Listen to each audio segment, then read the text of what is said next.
James Baldwin, Another Country, pages 26 to 46. Oh, she got drunk and pulled some shit. You know, she's sick. She can't help it. I know she's sick. But what's wrong with you? I guess I just like to get beaten over the head. They walk outside to the table. This your first time in the village, Leona? No. I walked around here some, but you don't really know a place unless you know some people. You know us now, said Vivolato. In between us, we must know everybody else. We'll show you around. Something in the way Vivolato said this irritated Rufus. His pugency evaporated. Sour suspicions filled him. He stole a look at Vivolato, who was sipping a beer and watching Leona with an imperturbable smile. Imperturbable exactly because it seemed so open and good-natured. He looked at Leona, who, this afternoon anyway, was drowning in his bathrobe. Her hair piled on top of her head and her face innocent of makeup. Couldn't really be called a pretty girl. Perhaps Vivolato was contemptuous of her because she was so plain, which meant that Vivolato was contemptuous of him. Or perhaps he was flirting with her because she seemed so simple and available. The proof of her availability being her presence in Rufus's house. Then Leona looked across the table and smiled at him. His heart and his bowels shook. He remembered their violence and their tenderness together. And he thought, to hell with Vivolato. He had something Vivolato would never be able to touch. He leaned across the table and kissed her. Can I have some more beer? Asked Vivolato, smiling. You know where it is, said Rufus. Rufus said. Leona took his glass and went to the kitchen. Rufus stuck out his tongue at Vivolato, who was watching him with a fancy quizzical frown. Leona returned and set a fresh beer before Vivolato and said, You boys freshen up now. I'm going to get dressed. She gathered her clothes together and vanished into the bathroom. There was a silence at the table for a moment. She gonna stay here with you? Vivolato asked. I don't know yet. Nothing's been decided yet. But I think she wants to. Oh, that's obvious. But this isn't a little small. Isn't this place a little small for two? Maybe we'll find a bigger place. Anyway, you know, I'm not home a hell a lot. Vivolato seemed to consider this. I'm sorry.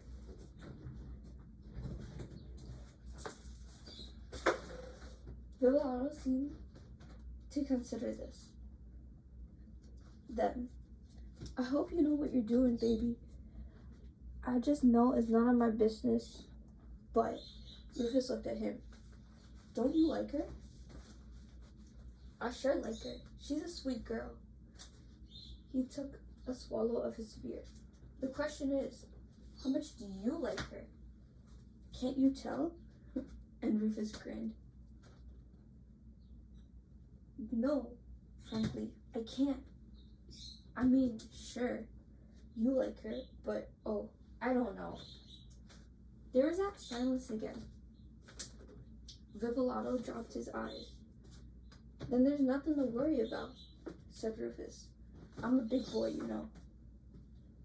Vivolato raised his eyes and said, It's a pretty big world, too, baby.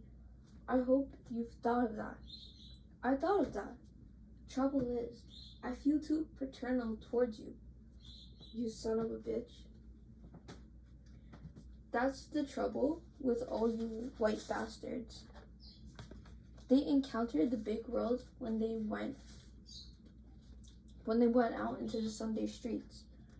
It stared unsympathetically out at them from the eyes of passing people, and Rufus realized that he had not thought at all about this world and its power to hate and destroy. He had not thought at all about his future with Leona, for the reason that he had never considered that they had one. Yet, here she was, clearly intending to stay if he would have her. But the price was high. Trouble with the landlord, with the neighbors, with all the adolescents,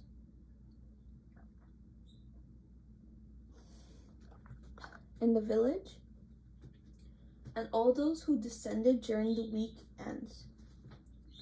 And his family would have fit. It didn't matter so very much about his father and his mother. Their fit, having lasted a lifetime, was now not much more than a reflex action. But he knew that Ida would instantly hate Leona. She had always expected a great deal from Rufus, and she was very race conscious. She would say, You'd never even have looked at that girl, Rufus, if she'd been black. But you'll pick up any white trash just because she's white. What's the matter with you? Are you ashamed of being black? Then, for the first time in his life, he wondered about that. Or rather, the question bumped against his mind for an instant, then speedy, then apologetically withdrew. He looked sideways at Leona. Now she was quite pretty. She had plaited her hair and pinned the braids up, so that she looked very old-fashioned and much younger than her age. A couple came towards them, carrying the Sunday papers. Rufus watched the eyes of the man as the man looked at Leona. Then both the man and the woman looked swiftly from Revelado to Rufus, as though to decide which of the two was her lover. And since this was the village, the place of liberation, Rufus guessed, from the swift, nearly sheepish glance that the man gave him as they passed. He had decided that Rufus and Leona formed the couple. The face of his wife, however, simply closed tight, like a gate. They reached the park. Old, slatternly women from the slums, from the east side, sat on benches. Usually alone, sometimes sitting with gray-haired, matchstick men.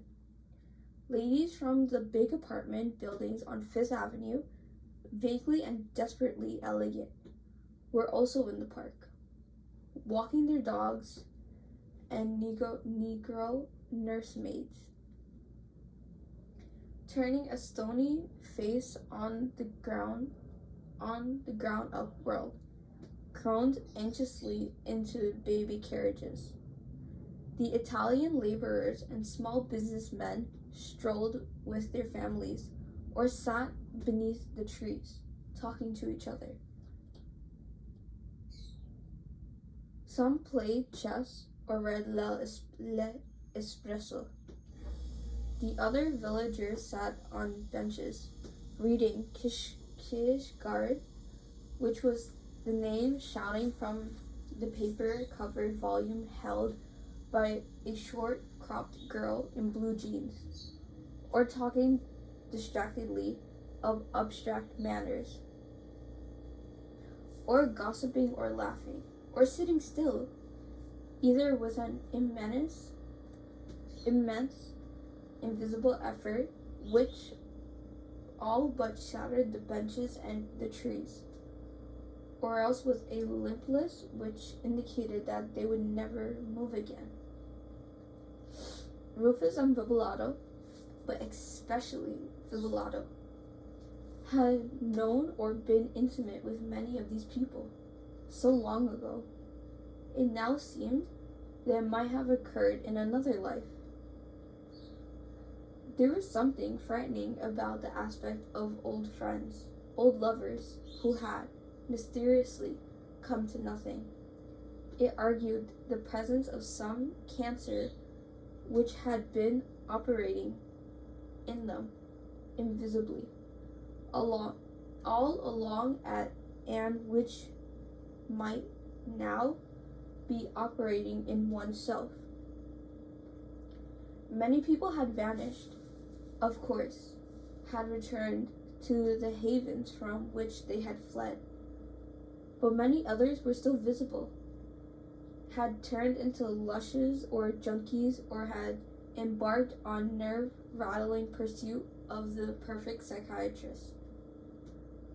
They were vindictively married and protective and fat, were dreaming the same dreams they had dreamed 10 years before, clothed in these same arguments, quoted the same masters, and dispensed,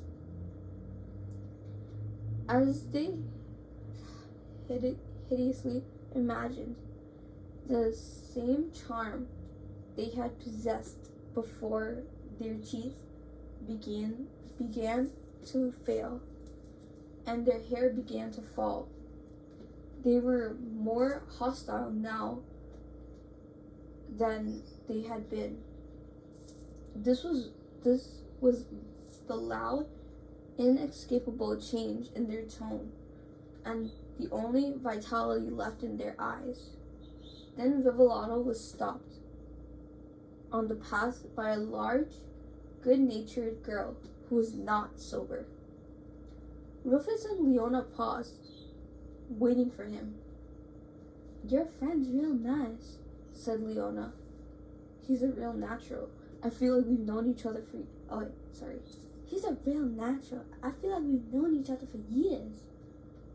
Without Vivolato, there was a difference in the eyes which watched them. Villagers, both bound and free, looked them over as though where they stood was an auction block or stud farm. The pale spring sun seemed very hot on the back of his neck and on his forehead. Leona gleamed before him and seemed to be oblivious to everything and everyone but him. Hold on. Sorry.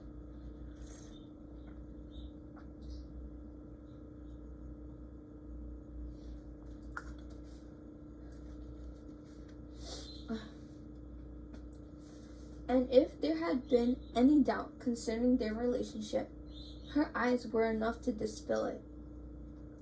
Then he thought, if she could take it so calmly, if she noticed nothing, what was the matter with him? Maybe he was masking it all up.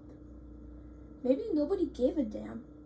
Then he raised his eyes and met the eyes of an Italian adolescent. The boy was splashed by the sun falling through the trees. The boy looked at him with hatred. His glance flicked over Leona as though she were a whore. He dropped his eyes slowly and swaggered on. Having registered his protest, his backside seemed to snarl. Having made his point, "Cocksucker," Rufus muttered. Then Leona surprised him. "You talking about that boy? He's just bored and lonely. Don't know no better. You could probably make friends with him real easy if you tried." He laughed. Well, that's what's the matter with most. Well, that's what's the matter with most people. Leona insisted plaintively. Ain't got nobody to be with. That's what makes him so evil. I'm telling you, boy, I know. Don't call me boy, he said. Well, she said, looking startled. I mean nothing by it, honey. She took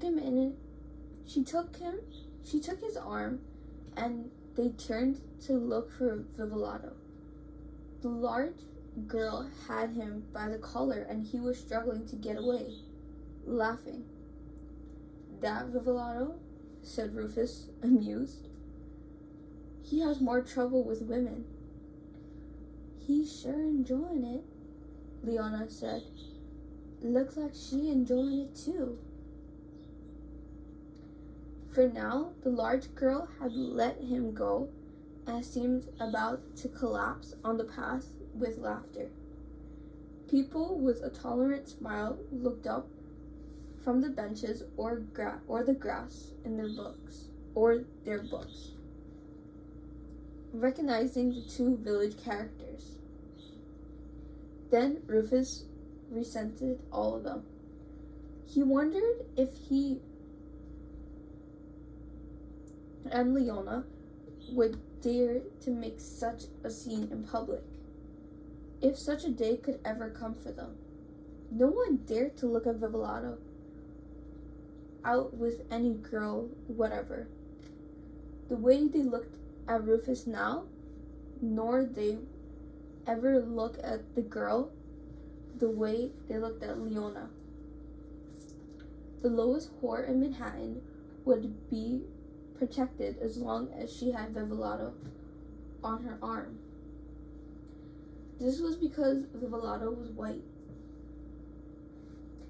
Then he remembered a rainy night last winter, when he had just come in from a gig in Boston. He and Vivolato had gone out with Jane. He had never really understood what Vivolato saw in Jane, who was too old for him and combative and dirty. Her gray hair was never combed. Her sweaters, of which seemed to possess thousands, were all equally raveled and shapeless. Her blue jeans were baggy and covered with paint. She dresses like a goddamn bull dragger, Rufus had told Vivolato once, then laughed at Vivolato's horrified expression. His face puckered as though someone had just cracked a rotten egg. But he had never really hated June until this rainy night. It had been a terrible night, with rain pouring down like great tin buckets, filling the air with a roaring, whining clatter, making lights and streets and buildings as fluid as itself. It battered and streamed against the windows of the defeated. Poor man's bar Jane had brought them to. A bar where they knew no one. It was filled with shapeless, filthy women with whom Jane drank, apparently sometimes, during the day, and pale, untidy, sullen men who worked on the docks and resented seeing him there. He wanted to go, but he was trying to wait for the rain to let up a little. He was bored speechless with Jane's chatter about her paintings, and he was ashamed of Vivolato for putting up with it. How had the fight begun? He had always blamed it on Jane. Finally, in order to not go to sleep, he had begun to tease Jane a little. But this teasing revealed, of course, how he really felt about her. And she was not slow to realize it. Vivolato watched them with a faint, wary smile. He too was bored and found Jane's presentations intolerable. "Anyway," Jane said, "you aren't an artist, so I don't see how you could possibly judge the work I do." "Oh, stop it," said Vivolato. Hold on.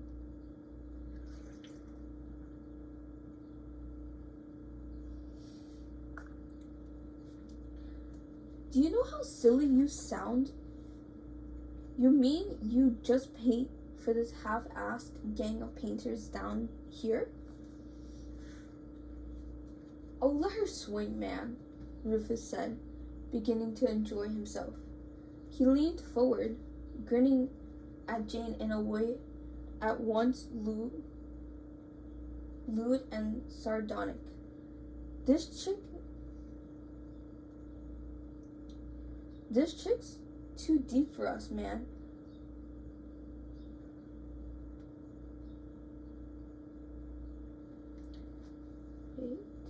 "Too deep for us, man. We can't dig that shit she's putting down." "You're the snobs," she said. "Not I. I bet you I've reached more people, honest, hardworking, ignorant people, right here in this bar than either of you have ever reached. Those people you hang out with are dead, man, at least. These people are alive." Rufus laughed. "I thought it smelled funny in here. That's it. Shit is life, huh?" And he laughed again. But he was also aware that they were beginning to attract attention. He glanced at the windows of where rain streamed down, saying to himself, "Okay, Rufus, behave yourself." He leaned back into the booth, where he sat facing Jane and Vivolato. He had reached her, and she struck back with the only weapon she had, a shapeless instrument which might once have been furry. "It doesn't smell any worse in here than it does where you come from, baby." Vivolato and Rufus looked at each other. Vivolato's lips turned white. He said, "You said another word, baby. I'm going to knock your teeth, both of them, right down your throat." This profoundly delighted her. She became Betty Davis at once. She shouted at the top of her voice, "Are you threatening me?" Everyone turned to look at them. "Oh shit," Rufus said. "Let's go." "Yes," Vivolato said. "Let's get out of here." He looked at Jane. "Move, you filthy bitch." And now she was contrite. She leaned forward and grabbed Rufus's hand. "I didn't mean the way it sounded." He tried to pull his hand away. She held on. He relaxed, not waiting to seem to struggle with her. She was being Joan Fortain. "Please, you must believe me, Rufus." "I'll believe you," he said, and rose to find a heavy Irish man standing in his way. They stared at each other for a moment, and then the man spit in his face. Hearing Jane scream, but he was already far away. He struck or thought he struck. At first, slammed into his face.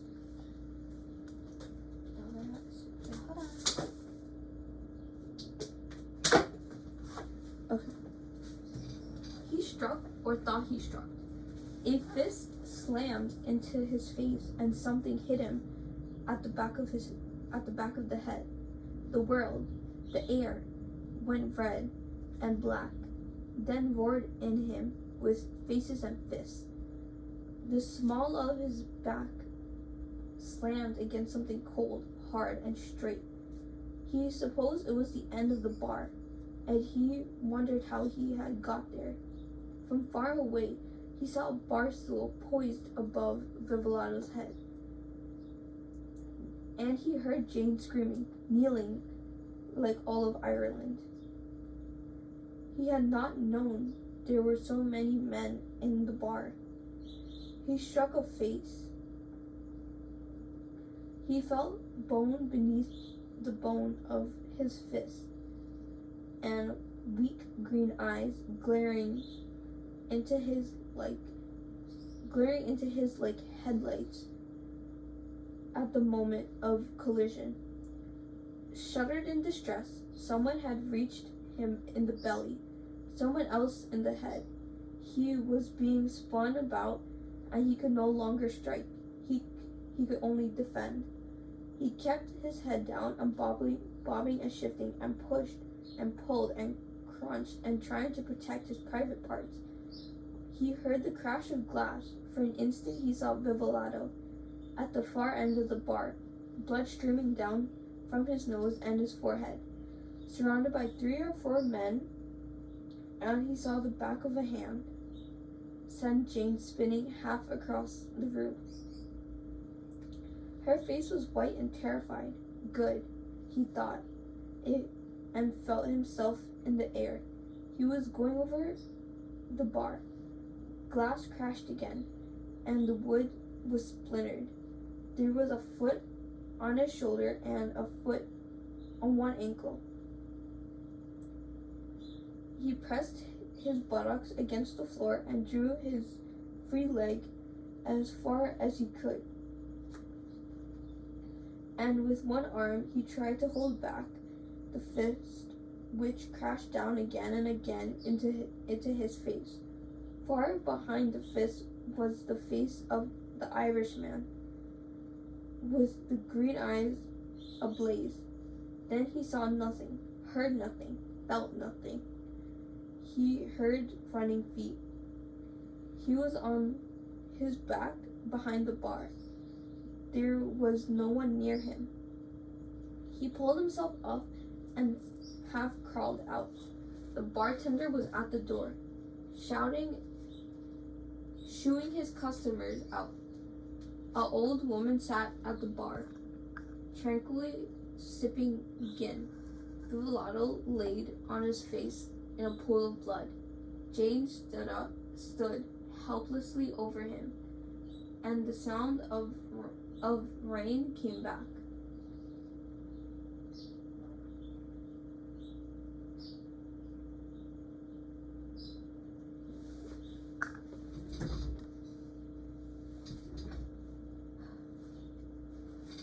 I think he's dead, said Jane.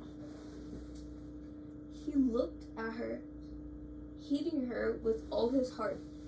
He said, I wish to God it was you, you cunt. She began to cry. He leaned down and helped Vivolato to rise. Half leaning on, half supporting each other, they made it out to the door. Jane came from behind them. Let me help you. Vivolato stopped and tried to straighten. They leaned half in, half out of the door. The bartender watched them. Vivolato looked at the bartender, then at Jane. He and Rufus stumbled together into the binding rain. Let me help you, Jane cried again, but she stopped in the doorway long enough to say to the bartender, whose face held no expression whatsoever, You're going to hear about this. Believe me, I'm going to close this bar and have your job, if it's the last thing I ever do. Then she ran into the rain and tried to help Rufus support Vivolato. Vivolato pulled away from her touch and slipped and almost fell. Get away from me! Get away from me! You've been enough help for one night. You've got to get in somewhere, Jane cried. Don't you worry about it. Don't worry about it. Drop dead, get lost, go fuck yourself. We're going to the hospital. Rufus looked into Vivalato's face and became frightened. Both his eyes were closing and the blood poured down from some wound in his scalp, and he was crying. "What a way to talk to my buddy, man," he said over and over. "Wow, what a way to talk to my buddy." "Let's go to her place," Rufus whispered. "It's closer." Vivalato did not seem to hear him. "Come on, baby. Let's go over to Jane's. It doesn't matter. It don't matter." He was afraid that Vivalato might have been badly hurt, and he knew what would happen at the hospital if 2 Fays and a spade came bleeding in. For the doctors and nurses were, first of all, upright, clean-living white citizens, and he was not really afraid for himself, but for Vivalato, who knew so little about his countrymen. So, slipping and sliding, with Jane now circling helplessly around them and now leading the way like a big-assed Joan of Arc, they reached Jane's pad. He carried Vivalato into the bathroom and sat him down. He looked in the mirror.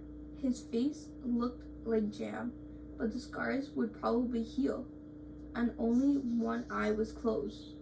But when he began washing Vivalato, he found a great gash in his skull, and this frightened him. "Man," he whispered, "you gotta go to the hospital." "That's what I said. Alright, let's go."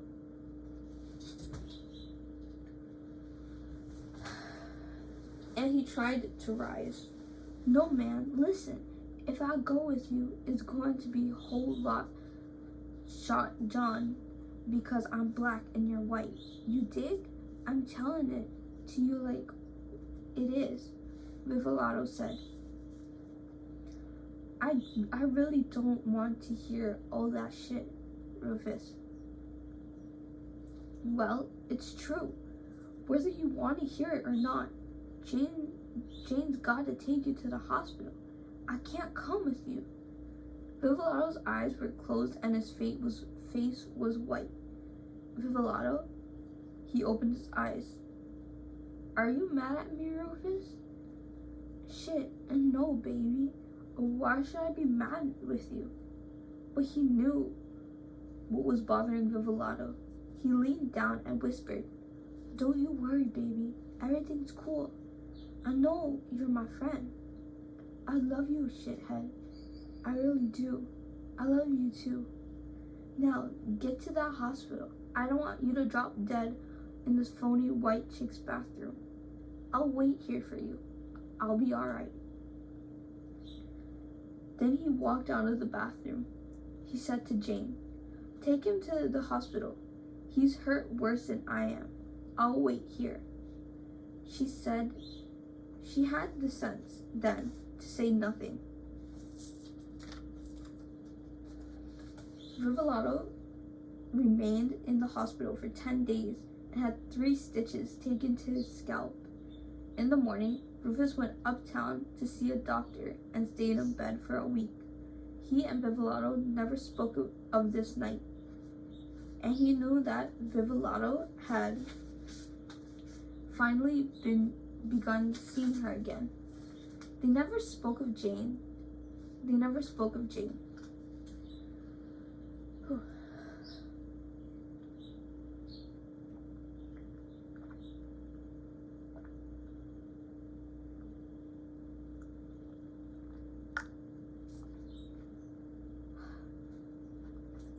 But from that time on, Rufus had depended on and trusted Vivalato. Depended on him even now, as he bitterly watched him horsing around with the large girl on the path. He did not know why this was so. He scarcely knew that it was so. Vivalato was unlike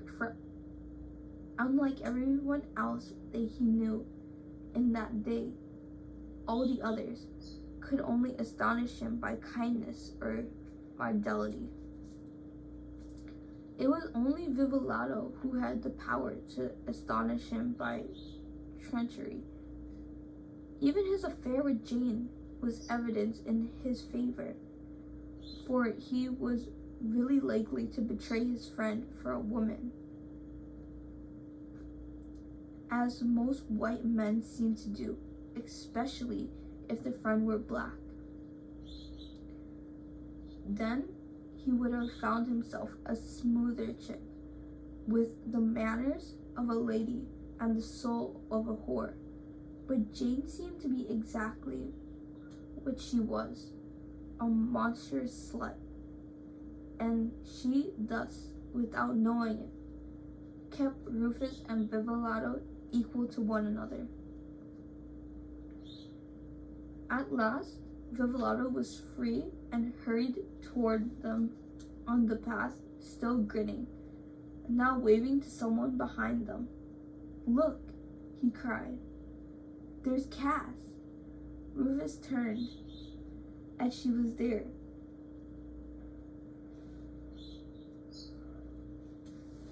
Sitting alone on the rim of the circle, frail and fair. For him, she was thoroughly mysterious. He could never quite place her in the white world to which she seemed to belong. She came from New England, of plain old white American stock, so she put it.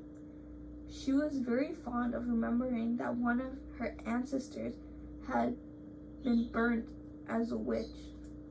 She had married Richard, who was Polish, and they had 2 children. Richard had been Vivalado's English instructor in high school years ago. They had known him as a brat. They said not that he changed much, but they were his oldest friends. With Leona between them, Rufus and Vivalado crossed the road. Cass looked up at them and with that smile which was once chilling and warm. It was warm because it was affectionate.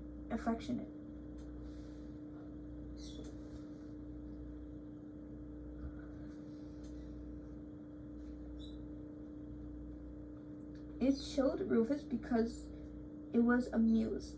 "Well, I'm not sure I'm speaking to either of you, but you've been neglecting us shamefully. Richard crossed you off his list." She looked at Leona and smiled. "I'm Cass Selensky. This is Leona," Rufus said, putting one hand on Leona's shoulder. Cass looked more amused than ever, and at the same time more affectionate. "I'm very happy to meet you." I'm glad to meet you," said Leona. They sat down on the stone rim of the fountain, in the center of which a little water played, enough for small children to wade in. "Give an account of yourselves," Cass said. "Why haven't you come to see us?" "Oh," said Vivalado. "I've been busy working on my novel." "He's been working on a novel," Cass said to Leona, "ever since we've known him. Then he was 17, and now he's nearly 30. "That's so unkind," said Vivalado.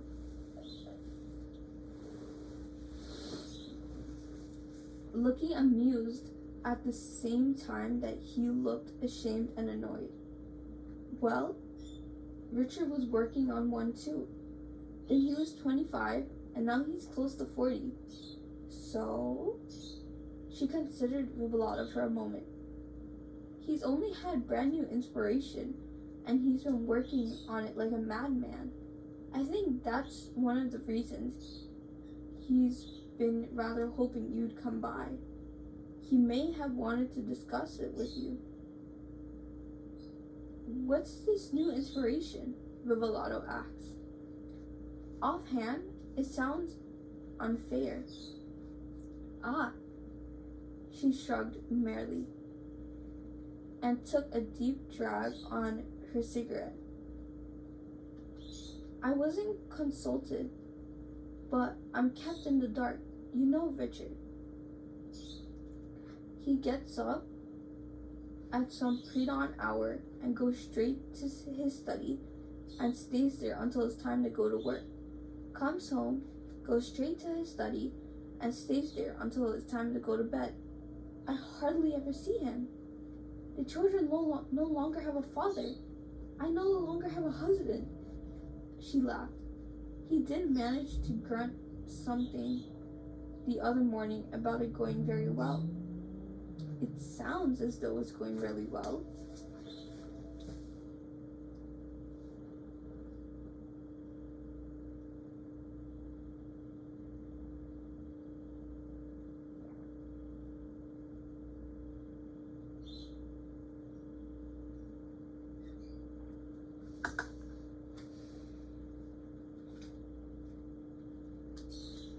Vivolato looked at Cass enviously. And you say it's new? It's not the same novel he was working on before? I gather not. But I really know nothing about it. She dragged on her cigarette again, crushed it under her heel, immediately began searching her bag for another. Well, I'll certainly have to come by and check on all this for myself, said Vivolato. At this rate, he'll be famous before I am. Oh, I've always known that, said Cass, and lit another cigarette. Rufus watched as the pigeons strutting along the walks and the gangs of adolescents roaming up and down. He wanted to get away from this place and this danger. Leona put her hand on his. He grabbed one of her fingers and held it. Cass turned to Rufus.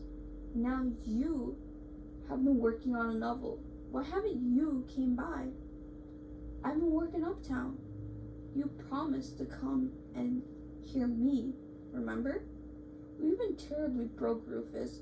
When I'm working in a joint, you haven't got to worry about being broke.